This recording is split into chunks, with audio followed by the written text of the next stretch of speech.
One thing that you wish that you would have never done, something you invested time or money in creating your channel, but it ended up being a waste of time.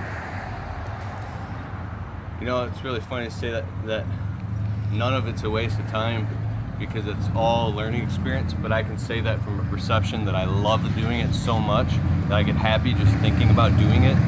So, does that make sense? That makes sense. But I'm trying to give people some shortcuts. What if they watch you and you inspired them to open their own channel? Yeah. You know, what's something they could just take a shortcut where, something they could just take out of something that was said, but it's not really the truth or something. Oh, I guess I didn't word it very well. Here's a huge thing I learned from Dan Kennedy. He's a info marketing genius, entrepreneur, guy's the shit.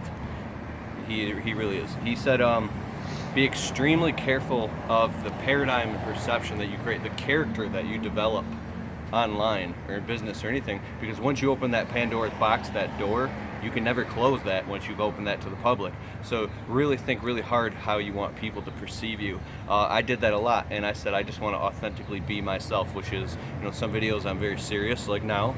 In other videos I'm a complete, I'm radically insane and I act extremely immature, but I'm comfortable with that. And as long as you're comfortable with being you, I think people appreciate that, and you'll pull people to you that are like-minded, and you will repel people away from you that aren't like-minded. And criticism is just fine. It's just what it is. It's good. That's an interesting concept, and it took me back to something. I remember when I was younger and we first started doing music and we were going to do our first show. Keith was always the guy. He'd walk in any place, any facility, and grab the mic and say, "Hey, this is what we're doing. Next week these guys are going to be on stage," or "This is what I'm doing." And just didn't care, didn't matter to him. And I was frozen up for a second because I just was caught off guard. So he was always like that. He would just grab a mic and let everybody know who he is. He walks in anywhere you see with a camera, and that's just Keith. He's just him. Yeah, I'm in this whole law of attraction, quantum soup. We're in quantum soup right now. I even do this crazy shit when I'm around my wife or my family or even my friends to try to rattle their cages, because everybody, it's like we're in the Matrix, right? So I literally could walk in the middle of the street and go blah, and it doesn't matter. Stuart Wilde is like a motivational, inspirational speaker. He's been around for 50 years, or I don't know how long, 30 years. And he said, literally go in a public place.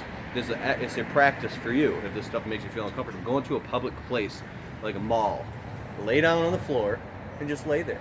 He says, I guarantee you, people will just walk around you. That's a good point. Yeah, and even too, when you start your business, a lot of times going door to door, or not even to bother somebody, say you're driving and you see, in my case, a roof that looks bad or a landscaping that, could use help. The balls it takes to get out of the truck, walk up to the door, knock on the door, and talk to them. A lot of people are discouraged by that, so they miss out on customers. So, and it used to make me feel uncomfortable too. So you just gotta get past those fears, I guess, a little bit, and just